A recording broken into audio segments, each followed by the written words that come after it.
जय जय माता दी। जय मां कामाख्या। ओम श्रीमन महागणाधिपते नमः। ओम उमा महेश्वराभ्यो नमः। ओम शची पुरंदराभ्यो नमः। ओम वाणी हिरण्यगर्भाभ्यो नमः। ओम लक्ष्मी नारायणाभ्यो नमः।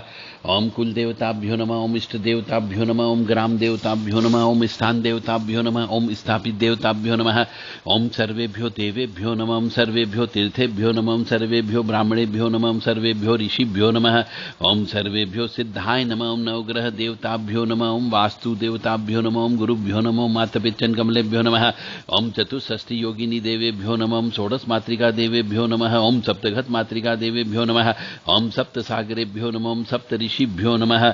ओम सप्त नदीभ्यो नमः। ओम छम क्षेत्रपालाय नमः। ओम बम भैरवाय नमः। ओम क्रीम कालिकाय नमः। हम हनुमते नमः। ओम क्लीम कृष्णाय नमः। ओम नमो भगवते वासुदेवाय। ओम नमो नारायणाय। ओम उग्रवीरम महाविष्णुम जलंतम सर्वतोमुखम नरसिंहम भीषणम भद्रम मृत्युम नमाम्यहम। देव राधा ट्रस्ट सत्यवाणी चैनल।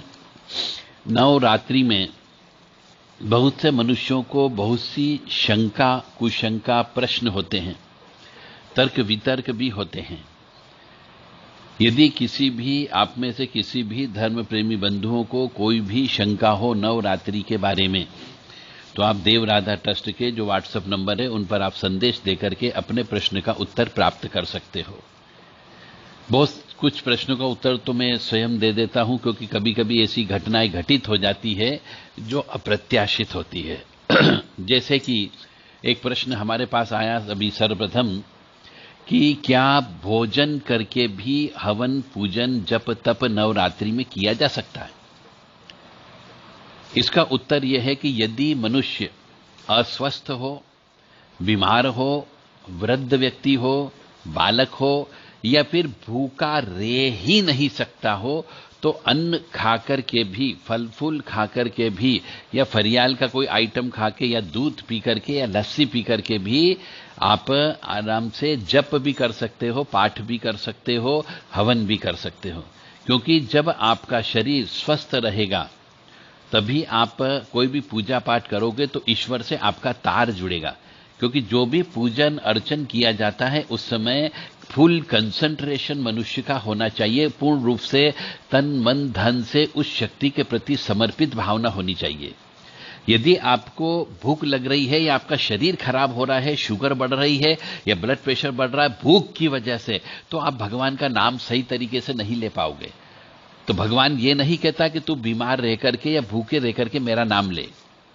भगवान ये कहता कि तू मेरे से उस समय पे उस तरीके से याद कर कि जब तेरा दिल दिमाग मन कर्म वचन मेरे को याद करने का मन करे। मतलब पूर्ण रूप से स्वस्थ होकर के ही मुझे याद कर, ताकि कम से कम ध्यान लगता है उस समय, योग लगता है। और जब ध्यान तेरा लगेगा और मेरे पास तक ध्यान की शक्ति तेरी आएगी, तब जाकर के हमारी कृपा प्राप्त होती है।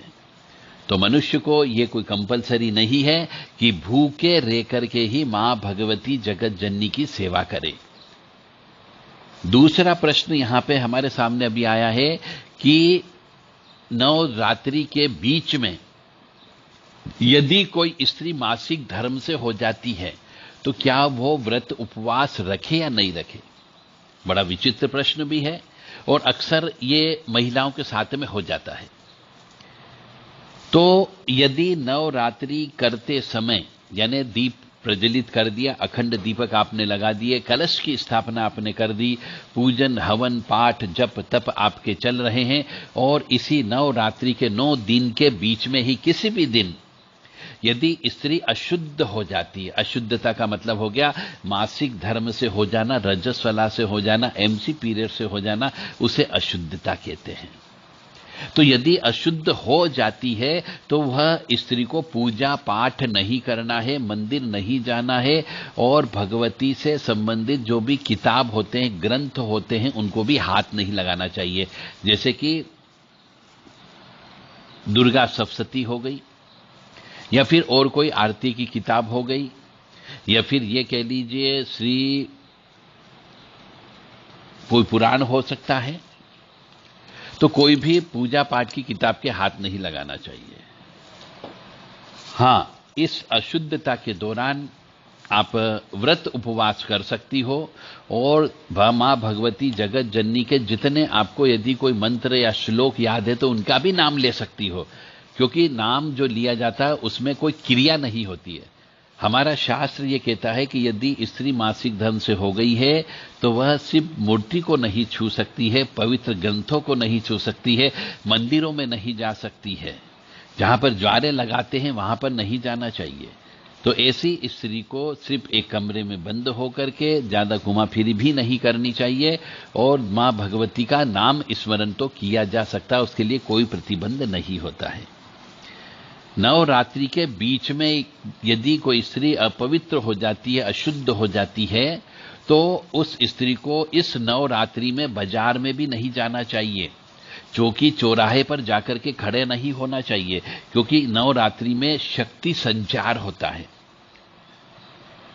शक्ति संचार का मतलब हो गया ये देवी कृपा से संबंधित शक्तियां, चाहे वो काली मां से संबंधित हो, चाहे वो बीजासन से संबंधित हो, चाहे वो दुर्गा मां से संबंधित हो, चाहे वो शमशान मरघट मसान से संबंधित देवी शक्ति हो, इनका विचरण बहुत ज्यादा होता है। यानी ये एक मंदिर से दूसरे मंदिर में आना जाना करती है, इसलिए मंदिरों को सजाया जाता है, साफ सफाई की जाती है, मंदिरों में दीपक लगाया जाता है ताकि अन्य देवियां भी वहां पे आकर के एक दूसरे से बातचीत करके रहती भी है। जहां पे हवन पूजन होता है वहां पर इन देवियों का वास ज्यादा होता है।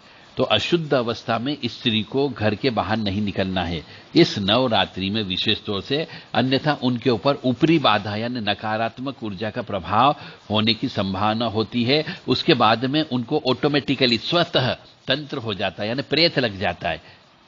अब प्रेत लग जाता है तो फिर आप कहोगे कि हमारे घर परिवार के किसी भाभी ने कर दिया, देवरानी ने कर दिया, जेठानी ने कर दिया, मेरे पड़ोसी ने कर दिया, वो मेरे से जलती थी, मैं ज्यादा पूजन अर्चन करती थी तो वो मुझे तांत्रिक समझती है, इसलिए मेरे को खिलाई पिलाई कर दी या मेरे सिर पे कुछ डाल दिया। ये फिर महिलाएं उल्टी सीधी बातचीत करती है, गलती स्वयं करती है और फिर इल्जाम दूसरे के ऊपर लगाती है और गलत इल्जाम लगाती है। तो इसलिए हमारा आप सभी माता बहनों से विनम्र निवेदन है कि नवरात्रि में यदि अशुद्धता हो जाए तो घर के बाहर नहीं निकलना है आपको, घर में भी ज्यादा भ्रमण नहीं करना है, क्योंकि कुल देवी देवता भी घर के अंदर आते ही आते हैं, इसलिए उनके स्वागत सत्कार के लिए खुद नहीं कर सकते हो तो बच्चों से करवाइए कि दीपक तो लगाना ही लगाना है, या फिर बच्चे नहीं हो तो पति से लगवाइए, परंतु दीपक लगाना चाहिए। घर की शुद्धता, स्वच्छता, पवित्रता मेंटेन करना चाहिए। अशुद्ध स्त्री को नवरात्रि में कोई भी भोजन नहीं बनाना चाहिए और स्त्री के अशुद्धता की अवस्था में कन्याओं के लिए भी उसे भोजन नहीं बनाना चाहिए, क्योंकि कन्या के रूप में भी देवी मां हमारे घर पर भोजन करने के लिए आती है। तो मासिक धर्म रहते हुए, अशुद्धता रहते हुए कन्याओं के लिए भी कोई भी भोजन तैयार नहीं करना चाहिए, यानी कि अशुद्ध अवस्था रहते हुए उस स्त्री को किचन में प्रवेश नहीं करना चाहिए। जहां पर पानी रखा जाता है उस जगह बिल्कुल भी नहीं जाना चाहिए, पानी को हाथ भी नहीं लगाना चाहिए, अन्यथा ऐसी स्त्री स्वतः बीमार पड़ती है, क्योंकि उसे सजा मिलती है। सजा यह मिलती है कि अशुद्ध अवस्था रहते हुए उसने देवी के समय पे, नवरात्रि के समय पे अन्य वस्तुओं को अशुद्ध कर दिया, इसलिए उसको उसकी सजा अवश्य प्राप्त होती है। तो यदि नवरात्रि के बीच में अशुद्ध हो जाते हैं तो किसी भी प्रकार की कोई भी पूजन अर्चन नहीं करना है, भोजन नहीं बनाना है, झाड़ू पोंछा भी नहीं लगाना है, बर्तन भी साफ नहीं करना है। इस बात का अवश्य ध्यान रखें, अन्यथा स्त्रियों को बीमारी इसीलिए सबसे ज्यादा होती है, इसीलिए स्त्रियों को ऊपर ऊपरी बाधा भी सबसे ज्यादा लगती है। मैं कई ऐसे क्षेत्रों में गया हूं जहां पर ये भूत प्रेत बाधा ऑटोमेटिकली वो शक्ति खुद निकालती है। ऐसी तीर्थ स्थानों पर भी घूम फिर के आए हैं तो ऐसी जगहों पर देखा गया कि महिलाओं का प्रतिशत 80% रहा है। मतलब वहां पे ऐसी महिलाएं ज्यादा आई जिनके शरीर में प्रेत बाधा, ऊपरी बाधा, जिन जिन्नात की बाधा रही है, वो 80% थी, 20% ही पुरुष थे। इसका अर्थ यह हुआ कि स्त्री के अशुद्धता की वजह से ही इनके ऊपर ये प्रेत बाधा, ऊपरी बाधा, डाकन, चुड़ैल की बाधा लगती है और वह इस बात को समझती नहीं। वह कहती कि ये तो प्रकृति दत्त चीज है, जबकि उनकी अशुद्धता की वजह से ही वह पागलपन के दौरे उनको पड़ने लगते हैं और कई बार घर बर्बाद हो जाता है।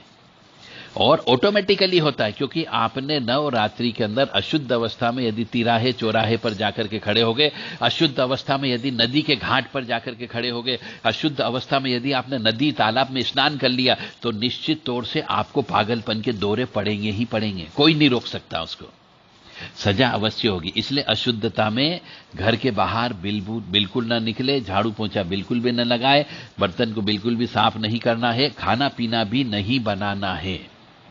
जय माता दी, जय मां कामाख्या। एक प्रश्न और हमारे सामने अभी आया है कि यदि नवरात्रि चल रही हो और इसी दौरान घर में किसी की अचानक एक्सीडेंट में मौत हो गई, मृत्यु होने की संभावना नहीं थी, कोई भी वृद्ध पुरुष नहीं था, परंतु अचानक दुर्घटना हुई और घर परिवार के कुल के ही किसी सदस्य की मृत्यु हो जाती है, तो क्या हमारी नवरात्रि खंडित हो गई? बड़ा अच्छा प्रश्न है।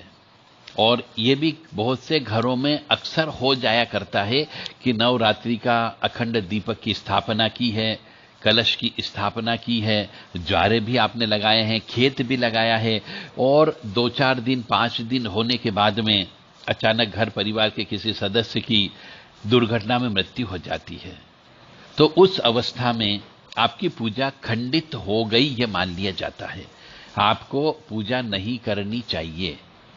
परंतु यदि आप ये सब स्थापना करने के पहले वो पुरुष या वो परिवार एक साथ बैठ करके नांदी श्राद्ध कर्म की पूजा कर लेता है, नवरात्रि के सुबह एकम के दिन, प्रतिपदा के दिन सुबह नांदी श्राद्ध कर्म की पहले पूजा करें, उसके बाद में ये नव दुर्गा की पूजा करना प्रारंभ करें, और नांदी श्राद्ध कर्म करके यदि पूजा करते हैं तो घर के अंदर किसी की मृत्यु होने पर, किसी के बच्चे पैदा होने पर, सूतक पातक होने पर ये इसका दोष नहीं लगता है, आपकी पूजा खंडित नहीं होगी। बस शर्त है कि आप जो व्यक्ति ये पूजा करता है नांदी श्राद्ध कर्म, उसको किसी अपने घर से बाहर नहीं निकलना है, चाहे किसी की मृत्यु हो जाए, चाहे किसी के यहाँ बच्चा पैदा हो जाए, सूतक पातक वालों के घर पे नहीं जाना है, दूसरों के घर पे बिल्कुल भी नहीं जाना है, अपने पूजा स्थान को नहीं छोड़ना है।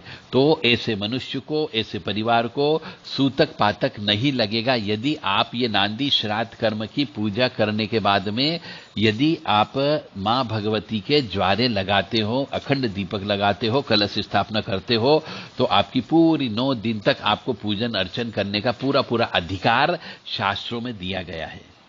तो आप सबसे विनम्र निवेदन है कि यदि आप सब नांदी श्राद्ध कर्म करके ही मां भगवती की पूजन अर्चन प्रारंभ करें, ताकि घर में किसी भी प्रकार की अशुद्धता, दुर्घटना, सूतक या पातक होने पर आपकी पूजा खंडित नहीं होगी और आप बिल्कुल निश्चिंत होकर के मां भगवती की कृपा प्राप्त कर सकते हैं। और यदि आपने नांदी श्राद्ध कर्म नहीं किया है और कोई घटना दुर्घटना घटित हो जाती है तो आपकी पूजा खंडित हो जाती है, फिर आप उस पूजन स्थल पर नहीं जा सकते, वहां पर फिर किसी ब्राह्मण को आपको पूजा करने के लिए लगाना होगा, ताकि वो जो दीपक जल रहा है 9 दिन तक जलता रहे। ज्वारों पर पानी आप डालते रहें और ज्वारों का विसर्जन और सभी कार्यक्रम वो ब्राह्मण आपके बिहाफ पर करता है। जय माता दी, जय मां कामाख्या।